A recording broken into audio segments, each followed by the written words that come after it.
Hi, it's Erin, and I'm so excited because setting up my initial bullet journal setup every year is one of my favorite things to do. I seriously look forward to this so much. I'm starting a new journal for the new year, and I'm just going to pop another book underneath because the way these lay flat books work, when you have them open on the desk, if you're at the beginning or at the end of a book, sometimes they can lay a bit wonky. So I'm just going to stick another book under there just so that it's nice and flat and easy to work on. I like to put on a podcast or some music when I'm setting up my bullet journal. So at the moment, I'm very much into the Friendship Onion. I'm just going to hang with Billy and Dom while I do this, and you can hang with me. And I'm going with an unconventional choice for the very first page in this book. I'm setting up a grid spacing page first. So I did this last year as kind of an afterthought that was mixed into the other pages of my setup, and then it was really annoying to try and find it as I was needing it throughout the year. So I thought if I make it the very first page, which often doesn't sit very nicely and flush against the other pages anyway, as a title page, you kind of don't ever see it. I thought this would just be a good place to put it. I'm numbering each of the spaces. I prefer to count spaces rather than dots in my bullet journal. I just find that a bit easier. I'm also going to mark off the very center of the page because that's something that I need to find quite often, and then I can just refer to those numbers to see how far I need to count to find those.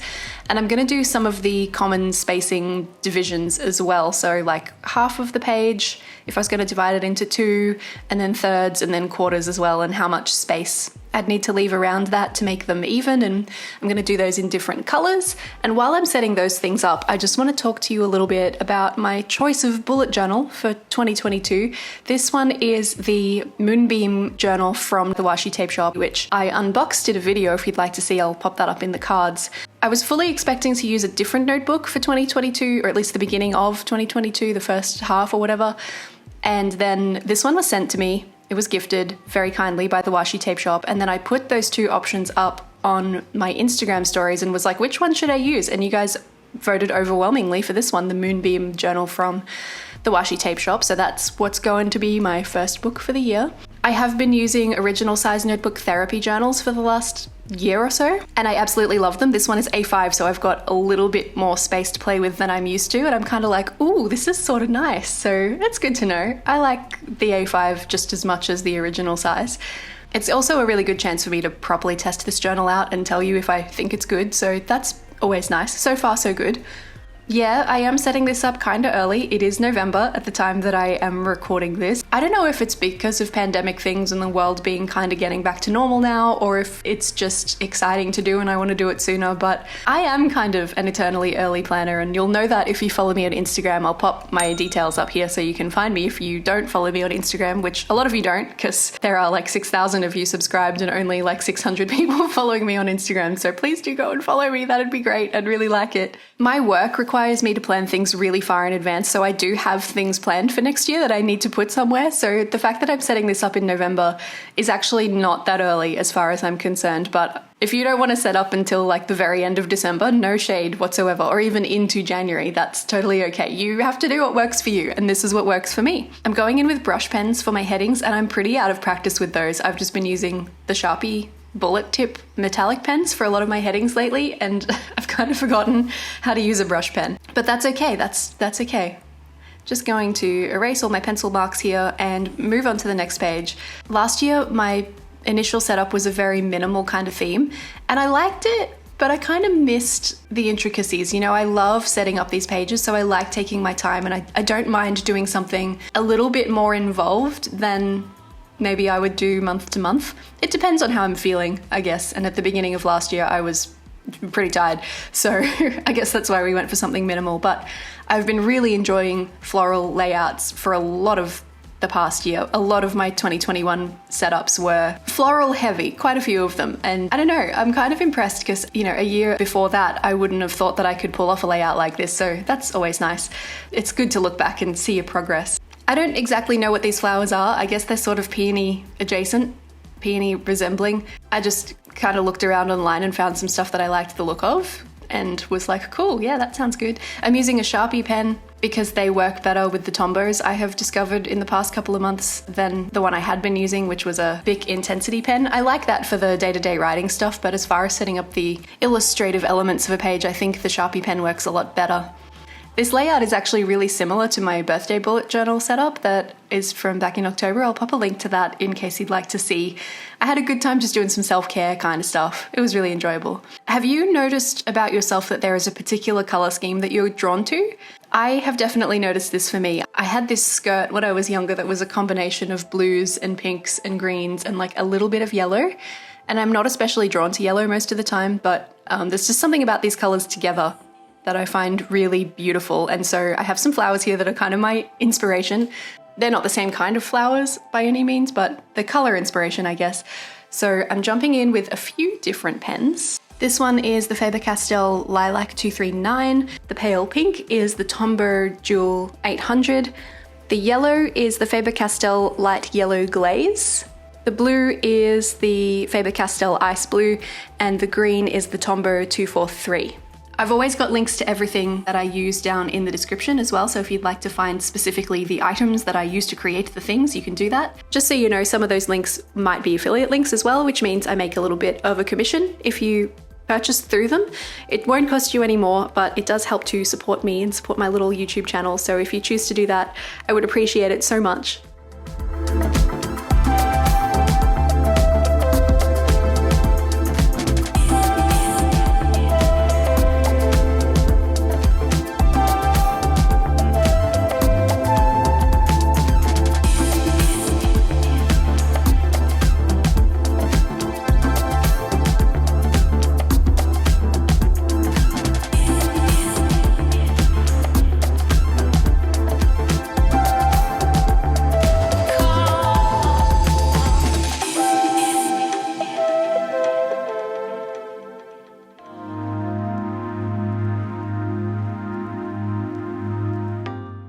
And I'm gonna get a bit fancy and grab my craft knife and just cut along the edge to make this kind of wonky design hugging Dutch door.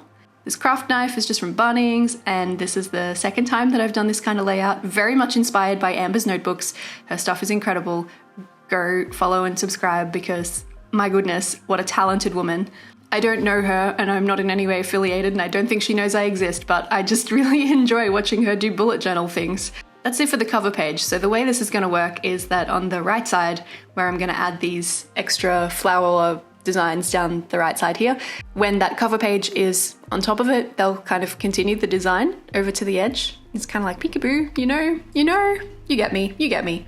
This is gonna be my future log page. I'm not gonna put a heading on it because I think it describes itself pretty well. Like, you look at a calendar and you're like, oh yeah, that's a calendar. Those are months of the year. If you're watching this and thinking, my goodness, this is way too much effort, I do have several other years worth of initial bullet journal setups because I've been doing this for a while now. So I do have 3 other years worth of these initial setups that you can go and refer to if you're like, these flowers are not the vibe. I do have 2 others that are also flowers that are also kind of involved, but maybe like a little bit more beginner friendly. And then the one from last year is super beginner friendly because it's very simple. It's stars and it's colorful and it's cute. I'll pop links to those down in the description in case you'd like to find those.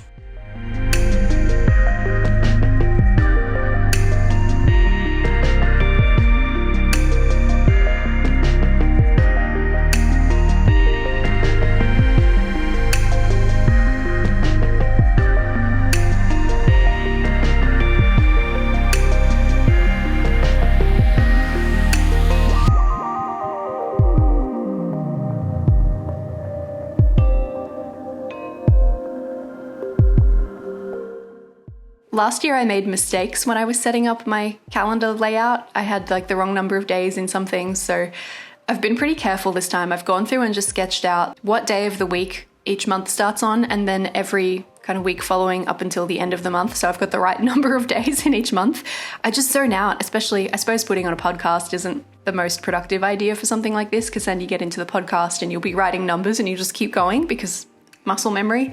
So this has just helped me to make sure that I don't mess up any of these calendars.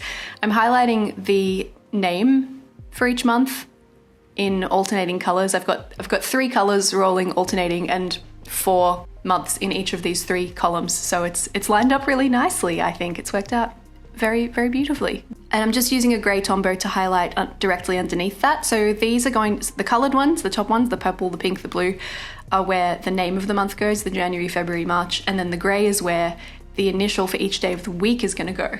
And I'm going to speed this up a whole lot because this is just me writing numbers over and over again, which is not the most exciting thing in the world. I do actually like to keep my initial setups in each bullet journal pretty minimal. I don't do a lot of collections. I'm not interested in tracking like what TV shows I watched over the course of the year. It's just not really important to me, but if it is important to you, you should absolutely do it. That's the whole point of bullet journaling, is that everyone's different, and that's why the system can work for so many people, because you adapt it to fit the way that you want your journal to be, which is pretty cool. I actually don't have that many spreads in my initial setup. I've got this future log obviously in the grid spacing page that we've already done. Coming up, I've got goals and a social media tracker. Then I've got a financial spread, so cash flow, spending tracker, income tracker, and like a savings log. And then I've got a nice double page spread for a reading log, and something that I've always done but not as part of my initial spread is a swatch sheet where I swatch all of my pens, and in this instance for the first time ever my washi tapes as well, because I have kind of a bit of a collection going now, which is cool and fun. I usually do that at the back of the book because the first couple of times that I've done it was quite experimental, where I was like, I don't know which of these pens are going to bleed through the page because I don't really understand that much about stationery, but I get it now. Water-based stuff will generally hold up pretty well on a 160 GSM page, whereas alcohol-based markers will bleed the heck right through. So I just don't use Copics in my journal anymore, and that solved that problem. The things you learn when you bullet journal for 4 years. Because I knew that stuff was going to go pretty okay, I've moved it into my initial setup this time around, and I find it really handy when I'm putting together a colour scheme for a month or whatever it is, that I can just refer to this page and see what they look like on paper, because I don't know about you guys, but sometimes I find that the caps on the markers do not accurately represent the colour that you will find within. Sometimes they surprise me, so this way they will not surprise me in the moment when I'm setting up a spread and I try to colour something in and it's completely the wrong colour. What can I say? I'm just a very type A kind of girl. Something I wanted to mention very quickly, if you're absolutely brand new to bullet journaling and you're like, I don't even really know where to start, I have actually teamed up with Creative Fabrica, a wonderful online resource for crafting purposes, and I've been putting together some bullet journal classes with them. These are absolute beginner, never used a bullet journal before kind of classes, so if that sounds like something that might suit you, I'll pop a link in the description. There's going to be a lot of links in the description of this one, so you can find those classes. There's also a link on my website as well.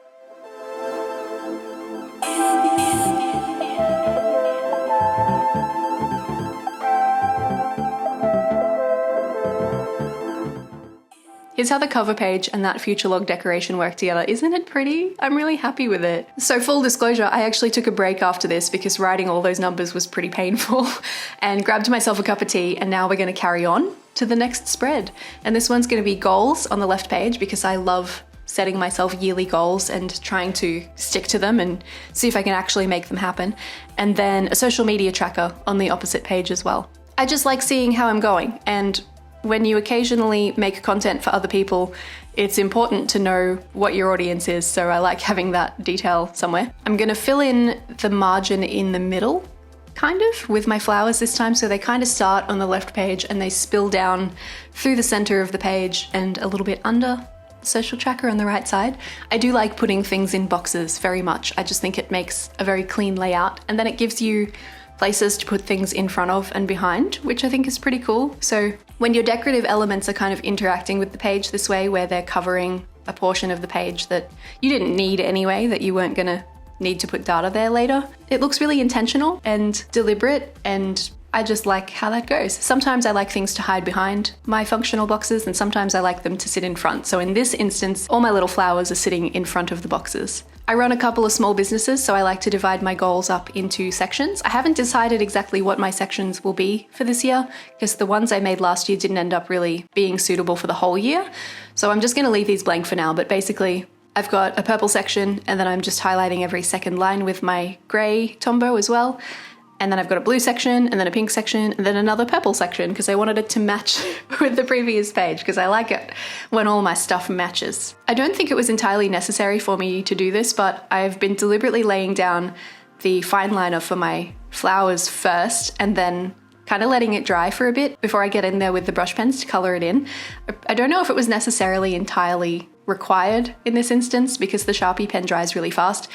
And even with erasing, you can kind of erase over it straight away and it's not going to smudge unless the ink is pulled in a corner or something. So I probably didn't need to do that, but I've gotten into that habit because other fine liners sometimes are not as easy to use. So depending on what you're working with, it might be a good idea to do that as well. Obviously, I've gone in with pencil first and planned where everything's going to go because I like to make sure that it's going to work the way I want it to. But you absolutely don't have to do that. You can jump in with pen first if you want and let the chips fall where they may.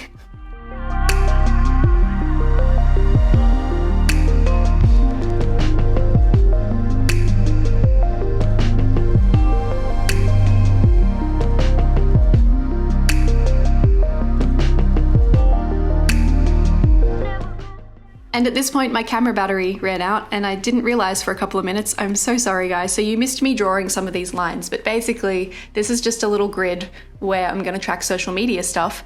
And I have a column for each different social media account that I want to track. And then down the left side, I've got the opening number of followers or whatever it is that I'm tracking, and then each month. So on the last day of every month, I jump in here and I note down how many followers or subscribers or whatever it is that I have across each of these accounts. And I've left a space blank at the end because sometimes things change throughout the year and you weren't expecting them to, and suddenly you've got a new account to keep track of. So I've just left an extra gap at the end for that. I've been seeing tabs around a lot lately and I was like, that's a pretty cool idea. I like that idea. I don't know if I want to use it for the whole year, but I'll definitely put some in my initial setup. So I've only really got 3 spreads that I need to keep track of here. So I'm using a metal ruler just because I wasn't sure if the craft knife would mess with the edge of my plastic ruler. I've had to do some maths to work out how big each of these tabs need to be, and you will need to do the same if you have more spreads than me. You'll need to work out how you need spacing for each of those. But I'm just highlighting each tab with a little bit of my colored pen. I gotta put what's on this spread on the tab, and then hopefully throughout the rest of the year, it'll be really easy to get back to each page at the beginning or the end of the month or whenever it is that I need to track things. Usually the end of the month. I make my tracking things the last day of the month, but you could do the first day of the month if you want. I just find if I note down, say for instance with the social tracker, I've got an opening number there. If I write that down on the 31st of December to say, you know, this is the opening number of followers, or the 1st of January, that works too. Jumping it on the 1st of the month doesn't really give me the right data, I guess.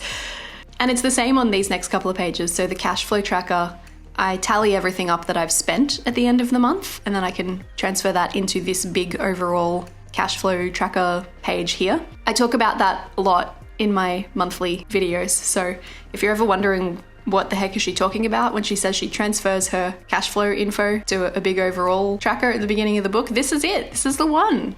You found it. So this is where my spending, this table on the left side is my spending table.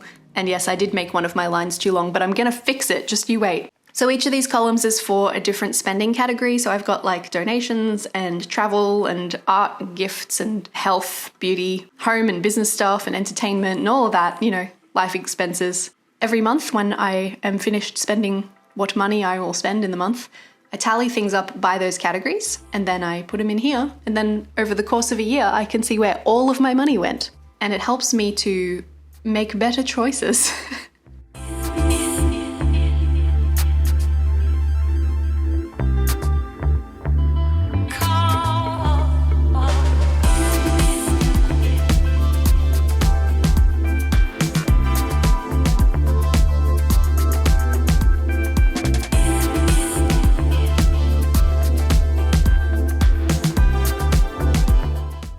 And on this little one on the right side is a income table. So I have a few different income streams. I run a couple of different businesses, and obviously I make a little bit of money off my YouTube channel and sometimes from like affiliate revenue and stuff like that. So I track where everything's coming from so I can see like where I'm doing well and where I could maybe hustle a little harder. And that way I've got, you know, the income and the outgoing on the same page, which is really handy information to have close to each other. I'm highlighting some stuff just to make it easier for myself to see where things are going. Like this last column on the spending tracker is for the total at the end of the year, and I don't want to accidentally write anything in there that's not the total at the end of the year or at the end of the month, you know. Everything that I spent that month can go in that column as well. If this seems really daunting to you, I dare you, just try it for a month. Just for 1 month, write down everything you spend. You don't have to do it every month like me. I've been doing it every month for like 2 years. Just try it for a month and you'll really learn a lot about yourself very quickly. Once again, I've left a couple of blank columns at the end there because I might change my mind about how I categorize things. So it's just giving myself future me, giving future me some flexibility.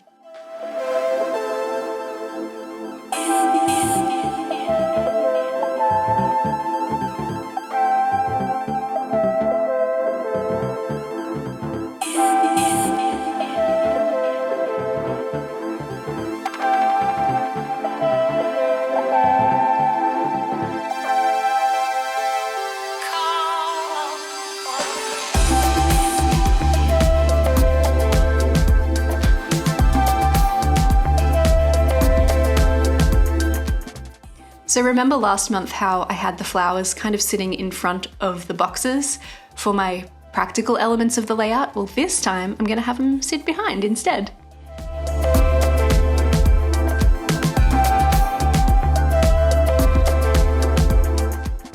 Gonna have a sip of my tea and then we're gonna get into my savings tracker. This might seem superfluous after seeing where all my money's coming in and going out, but you know, this is a bit more of the long-term stuff. So I have some investments, I have my superannuation, which if you're not from Australia is like 401k, you know, your long-term money for retirement, that's super.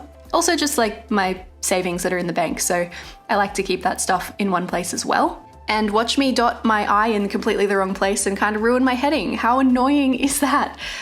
I haven't done anything to fix it, so it's gonna look like that through the rest of the video.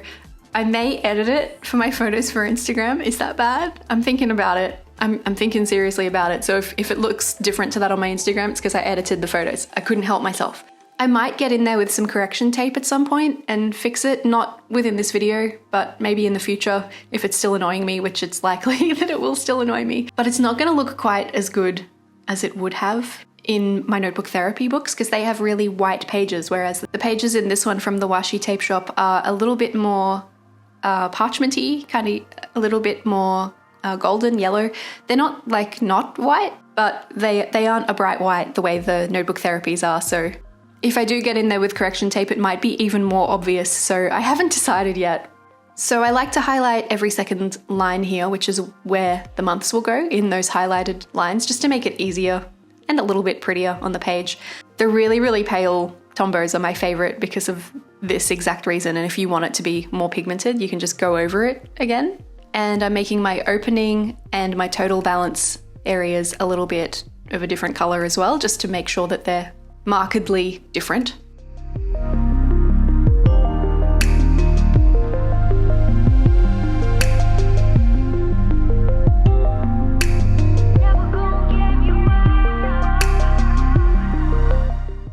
Get rid of some pencil lines and then we'll color in these flowers and this spread will be complete. Did you see me fix that mistake just then? I turned it into a leaf and now you never need to know that I ruled too far. Oh yeah, we need to cut out the tab. Once again, metal ruler. I'm finding I need to push down harder than I think I do to really make these clean cuts. Maybe it's because of this particular paper, I'm not sure. I think the notebook therapy paper was a little bit easier to cut with the craft knife, but look, it's not a big deal. It's really not. I'm not gonna be making Dutch doors every single month probably, so, you know. I've actually colored these ones kind of wrong. As per my previous ones, I really wanted the big flowers to be pink and purple and the little ones to be yellow and blue, and I have gone ahead and colored the little ones purple this time, and so I guess the big ones get to be blue now, which I feel is not the right color for these. That's fine, doesn't matter, but like, it's kind of annoying. But would you have noticed if I didn't say anything? I don't know. Probably. Someone would have noticed.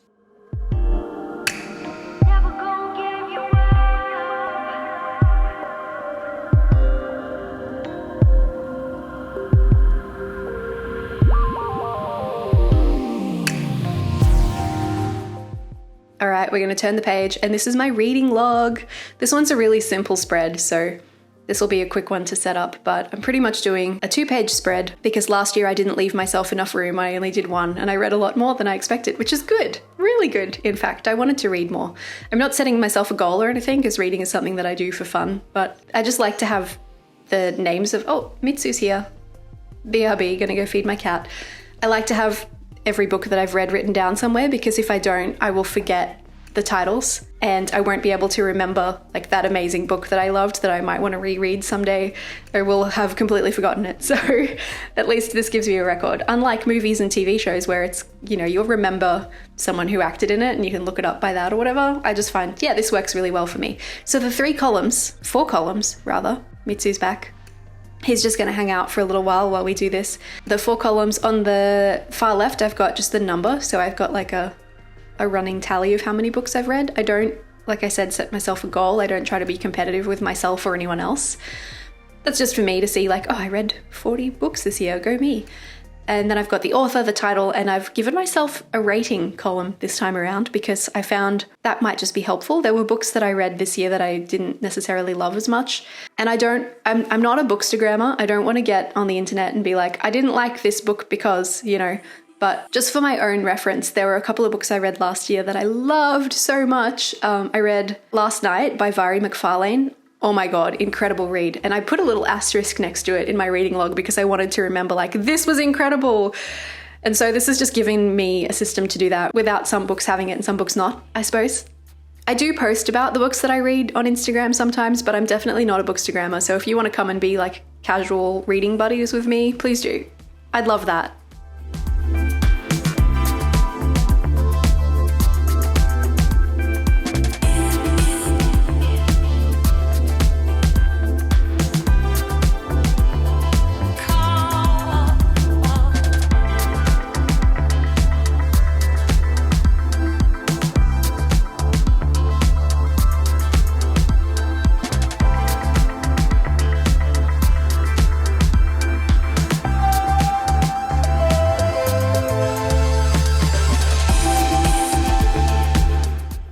She's a simple spread, this one, but she gets the job done. Catch me making up for my lack of purple flowers on the previous because I remembered and I wanted to fix it. I've also gotten lazier with the way I draw these flowers as I go, so they don't have the same level of detail that they had on the cover page. And you know what? That's fine. It's okay. That's the reading log done. And so I'm gonna really hyper speed up this last page. This is my swatch spread, which is literally just me drawing tables and then filling them with the colors of the pens that I own. And I don't know if that's necessarily that exciting for everyone. I love having a reference for these things. I really like being able to look at my pens and be like, which colors do I want for this thing? I do still go to the point of giving myself like a mood board for an upcoming month. I will quite often test out colors and washi tapes and stuff together on a page just to see what they look like. And then I can make adjustments. If something doesn't look the way that I expected, I can change it before I lock it in for a month. This is just my type A-ness really coming out, but hey, I'm not the only type A person out there, so I thought if this is helpful for me, maybe someone else will also enjoy it. And I hadn't decided to do this before I made those tabs, so I haven't made a tab for this one, but it's fine. I'm gonna divide these up by pen type, so I'm doing all my Tombos first and putting them into something resembling a rainbow based on their numbers. I will mess it up, as you'll see, and that's fine. I don't really care. So I'm just gonna write Tombow Jewel. I'm gonna write down each of their numbers first, and then I'm gonna put the swatch, because if you have to keep swapping pens, it's kind of annoying.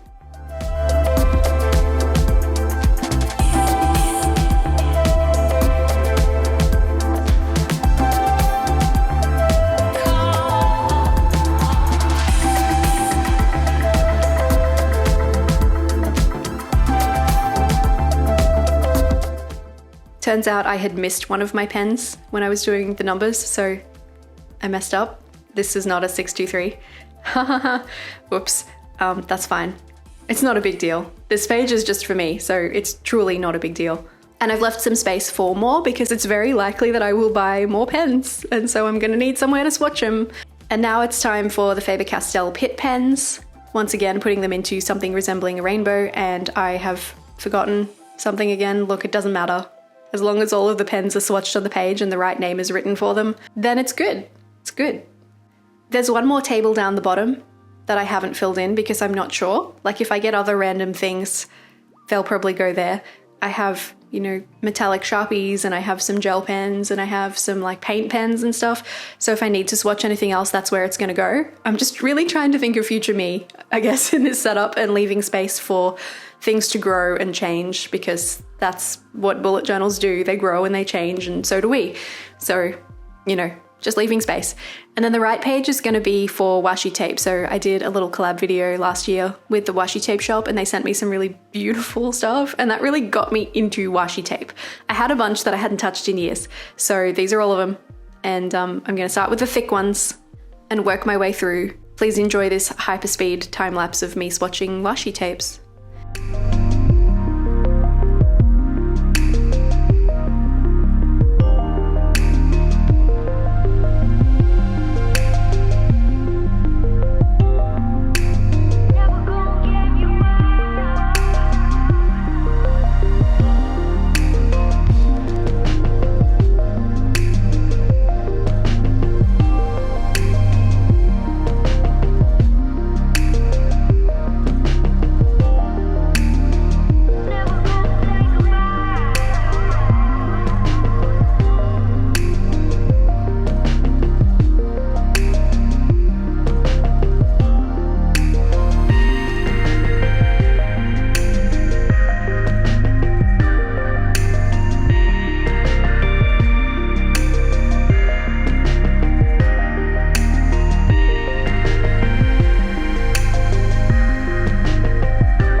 And we're done. I can't believe we're all set up for another year. I really hope 2022 is a good year for you. After the last couple of years, we all really deserve it, I think. I hope that you'll follow along with some more bullet journal adventures with me through the year. Do subscribe if it's your first time visiting. I'm so happy to have you here. And you can find me on Instagram as well if you want to see what this stuff looks like with some pen on it, you know, once I've used it a little bit. Probably not the finance pages because that's personal, but the other ones you can see on my Instagram if you'd like to. Come and follow along. All the best for the new year. I hope you have a wonderful celebration to ring it in, and I'll catch you again in another video real soon. Love you, bye!